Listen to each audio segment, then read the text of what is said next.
हम देखने जाएंगे इलेक्ट्रिसिटी चैप्टर का पहला टॉपिक जो कि इलेक्ट्रिक चार्ज और करंट है। तो इलेक्ट्रिक चार्ज क्या होता है और करंट क्या होता है, ये आपस में बहुत ही इम्पोर्टेंट रिलेशन है, इसको जानना जरूरी है। तो देखिए, charge is a fundamental property of matter, मतलब मैटर, सबसे पहले मैटर जानना पड़ेगा क्या होता है। तो मैटर आप लोग बचपन से पढ़ते आ रहे हैं। मैटर क्या होता है? Anything which has mass and occupy space is known as matter. कोई भी चीज जिसका वजन हो, जो जगह लेता हो, उसको कहते हैं हम मैटर। ठीक है, तो मैटर, ये जैसे पेन किससे बना हुआ है? ये मैटर से बना हुआ है। तो बहुत सारा चीज, ये मोबाइल किससे बना हुआ है? ये भी मैटर से बना हुआ है। तो सारा चीज क्या किससे बना हुआ है? मैटर से बना हुआ है। अब चार्ज, अब वो चार्ज जो है वो मैटर में ही आएगा। अब चार्ज जो है वो मैटर में आएगा, तो हम लोग को जानना पड़ेगा कैसा चार्ज आएगा। तो डियर स्टूडेंट, चार्ज जो है वो दो तरह का होता है, एक पॉजिटिव चार्ज और एक नेगेटिव चार्ज। अब आप लोग बोलिएगा सर पॉजिटिव चार्ज कैसे आता है कोई भी मैटर में, और नेगेटिव चार्ज कैसे आता है कोई भी मैटर में। तो सबसे पहले हम एक कोई भी चीज का मैटर का एग्जांपल देते हैं। मान लीजिए ये आयरन है, ये आयरन है, लोहा है, ये जो आपका है ये आयरन है, और ये आयरन का टुकड़ा है इतना, मान लीजिए। अब ये आयरन का टुकड़ा है, तो ये आयरन किससे बना हुआ है? अब बोलिएगा सर ये आयरन जो है वो आयरन का एटम से बना हुआ है, ये पूरा एटम से बना हुआ आयरन का। आप लोग केमिस्ट्री में पढ़ चुके हो 9th क्लास में एटम के बारे में। तो ये पूरा एटम से बना हुआ है। अब बोलिएगा सर ये एटम से बना हुआ है, तो अगर हम इसके एटम को, एक एटम को निकाल दे बाहर, तो एक एटम को निकालेंगे बाहर, तो ये एटम इस तरह से स्ट्रक्चर होता है। तो इस तरह स्ट्रक्चर होता है, आप सभी को पता है, प्रोटॉन और न्यूट्रॉन न्यूक्लियस में होता है, और इलेक्ट्रॉन जो है चारों ओर घूमते रहता है। अब बोलिए सर इससे ये चैप्टर का क्या रिलेशन है सर? तो बहुत बड़ा रिलेशन है, क्योंकि इलेक्ट्रॉन में ELECTR, इलेक्ट्रॉन में नेगेटिव चार्ज होता है, जो कि यहाँ नेगेटिव चार्ज दिखाया गया। प्रोटॉन में PROT, प्रोटॉन में पॉजिटिव चार्ज होता है, और NEUTR न्यूट्रॉन में जीरो चार्ज या नो चार्ज, कोई चार्ज नहीं होता है। तो एक एटम या एक एलिमेंट या एक मेटल कोई भी चीज से नहीं, तीन चीज से बना हुआ रहता है। किससे? प्रोटॉन, इलेक्ट्रॉन और न्यूट्रॉन। और इलेक्ट्रॉन में नेगेटिव चार्ज होता है, प्रोटॉन में पॉजिटिव चार्ज होता है, और न्यूट्रॉन में नेगेटिव चार्ज होता है। यही चार्ज जनरेट होता है या आता है एक एटम में या एक मैटर में, यही चार्ज आता है। तो यही चार्ज का जिक्र किया गया, एक मैटर में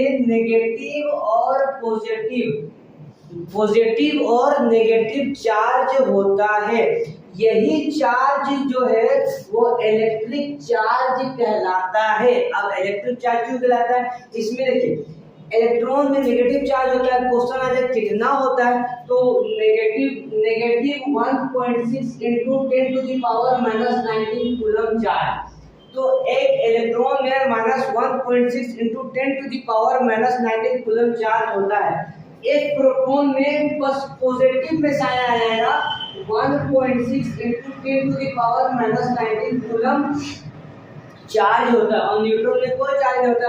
यही चार्ज जो है वो एक मैटर में आता है। मान लीजिए एक मैटर है, ठीक है, ये एक मैटर है, इसको हम रब करेंगे ऐसे, देखिए इसमें रब किए ऐसे, इसमें क्या आ गया? मान लीजिए नेगेटिव चार्ज आ गया। क्या आ गया? Negative charge. तो नेगेटिव चार्ज को हम क्या बोले? इलेक्ट्रॉन। मतलब ये सबसे पहले ये बना किससे था? ये बना था इलेक्ट्रॉन, प्रोटॉन और न्यूट्रॉन से। लेकिन हम रब यहाँ किए तो क्या हो गया, इलेक्ट्रॉन आ गया ऊपर में, मतलब इसमें ज्यादा जो बना हुआ था, ज्यादा नेगेटिव चार्ज था, इसलिए ऊपर में ज्यादा नेगेटिव चार्ज जनरेट हो गया।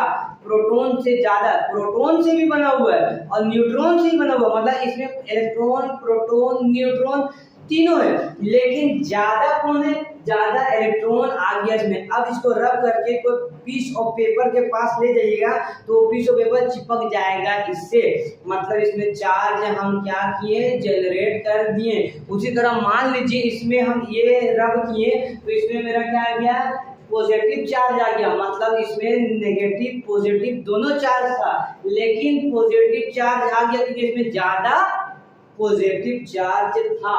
तो ये आप लोगों को समझ में आ गया, यही नेगेटिव और पॉजिटिव, यही हमारा क्या है, चार्ज है। चार्ज तीन तरह का होता है, इलेक्ट्रॉन, प्रोटॉन, न्यूट्रॉन, वही तीन तरह का चार्ज यहाँ पे आप लोगों को दिखाया गया। ओके, तो a body is said to be negative charge if it gain electron. तो एक बॉडी में नेगेटिव चार्ज कब आएगा, जब उसके पास ज्यादा इलेक्ट्रॉन आ जाएगा। एक बॉडी के पास पॉजिटिव चार्ज कब आएगा, जब वो इलेक्ट्रॉन लूज करेगा, जब इलेक्ट्रॉन दे देगा तो क्या बच गया, प्रोटॉन बच गया। प्रोटॉन के पास कैसा चार्ज है, पॉजिटिव चार्ज है, तो पॉजिटिव चार्ज ज्यादा आ गया।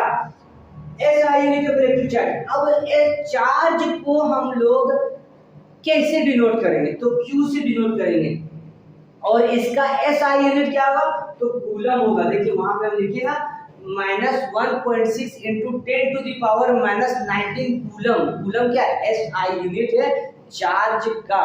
अब यहाँ पे आप लोगों को समझ में आ गया।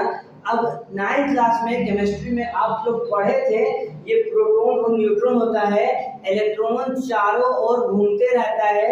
यही इलेक्ट्रॉन क्या होता है, स्टेबल होने के लिए, जैसे अभी एक एग्जांपल आप लोग बता रहे हैं, ये आप लोग देखिए एक एग्जांपल देते हैं हम लोग। तो मान लीजिए ये सोडियम Na और Cl पानी में मिला हुआ, सोडियम का आप लोग जानते हैं एटॉमिक नंबर कितना होता है, 11 होता है। क्लोरीन का कितना होता है, 17 होता है, 17। इसका इलेक्ट्रॉनिक कॉन्फ़िगरेशन हम लोग निकालेंगे 281 और इसका 287।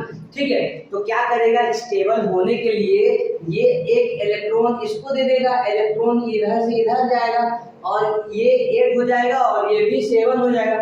तो क्लोरीन जो बना हुआ है, तो एक ही एटम से बना हुआ है क्या, क्लोरीन बहुत सारा एटम से बना हुआ एटम है, क्लोरीन का ही एटम है, मतलब ये एक एलिमेंट है, ये भी एक एलिमेंट है। तो ये जो एलिमेंट है सोडियम का, तो सोडियम का ही एटम से बना हुआ एलिमेंट का डेफिनेशन आप लोग पढ़े थे, आइडेंटिकल टू ईच अदर, मतलब इसका एटम जो मान लीजिए इतना क्लोरीन है, तो ये एटम से बना हुआ क्लोरीन का, तो सब एटम एक दूसरे से मिलता जुलता है, तभी वो एलिमेंट है। तो ये एटम एक होगा क्या, बहुत सारा एटम होगा, तो ये एक एटम का सिर्फ हम दिखाएं, तो ये इलेक्ट्रॉन जा रहा है, तो इलेक्ट्रॉन ये जा रहा है, इसका हम लोग नाम देंगे flow, flow of electron, ELECTRON, flow of electron. ये इलेक्ट्रॉन का जो फ्लो हो रहा है, मतलब इलेक्ट्रॉन क्या कर रहा है, इलेक्ट्रॉन मूव हो रहा है, इलेक्ट्रॉन क्या हो रहा है, इलेक्ट्रॉन मूव हो रहा है। अब इलेक्ट्रॉन जैसे मूव हुआ इलेक्ट्रॉन, तो यही है flow of electron is known as current, इसी को हम लोग कहते हैं CURRENT, current. Flow of electron को ही हम लोग करंट कहते हैं। तो आप लोग समझ में आ गया कि इलेक्ट्रॉन फ्लो करता है तो इसको हम लोग करंट बोलते हैं। तो अब आप लोग का दिमाग में आता होगा, सब प्रोटॉन भी तो होता है एक एटम के अंदर में, क्या प्रोटॉन भी फ्लो करता है? न्यूट्रॉन में तो न्यूट्रल चार्ज है, वो तो फ्लो करेगा नहीं, वो तो शांत स्वभाव का बैठा हुआ है, ठीक है। तो क्या प्रोटॉन फ्लो करेगा? दो तरह का कंडक्टर होता है, इंसुलेटर और एलिमेंट दो तरह का होता है, कंडक्टर और इंसुलेटर। तो कंडक्टर में करंट पास करता है, इंसुलेटर में नहीं करता है। क्यों नहीं करता है सर इंसुलेटर में पास? तो रबर हो गया, प्लास्टिक हो गया, वुड हो गया, इसमें करंट पास नहीं करता। तो आप लोग को बोले क्यों नहीं पास करता, तो आप लोग ये सर इंसुलेटर है। अरे इंसुलेटर है तो आखिर क्यों पास नहीं कर रहा है, उसमें वो रीजन चाहिए, जो कि अगला नेक्स्ट सेशन में नेक्स्ट क्लास में बताएंगे। अभी ये क्लास में आप लोग चार्ज के बारे में जाने, चार्ज क्या होता है, चार्ज एक मैटर में होता है और कैसा चार्ज होता है, इलेक्ट्रॉन प्रोटॉन न्यूट्रॉन होता है, इलेक्ट्रॉन में कैसा चार्ज होता है, प्रोटॉन में कैसा चार्ज होता है, न्यूट्रॉन में कैसा चार्ज होता है। एक और यहाँ पे बता देते हैं आप लोगों को, अगर पॉजिटिव प्रोटॉन में पॉजिटिव चार्ज होता है, अगर दो पॉजिटिव चार्ज है, दो पॉजिटिव चार्ज है, तो आपस में क्या करेगा, रिपेल करेगा। क्या करेगा, रिपेल करेगा, आपस में रिपेल करेगा, मतलब छटकेगा, दूर जाएगा। और अगर पॉजिटिव, अगर नेगेटिव चार्ज है तो ये भी रिपेल करेगा, दूर जाएगा, नेगेटिव। यही उल्टा कर दीजिए, पॉजिटिव और नेगेटिव कर दीजिए, तो ये अट्रैक्ट करेगा, एक दूसरे को क्या करेगा, अट्रैक्ट करेगा। तो याद रखिएगा, like charge repel each other, लिख लीजिए कॉपी में, like charge repel each other, unlike charge, ये दोनों जो है नेगेटिव पॉजिटिव, इसको हम लोग कहेंगे unlike charge attract each other. तो इतना आप लोग लिख लीजिए।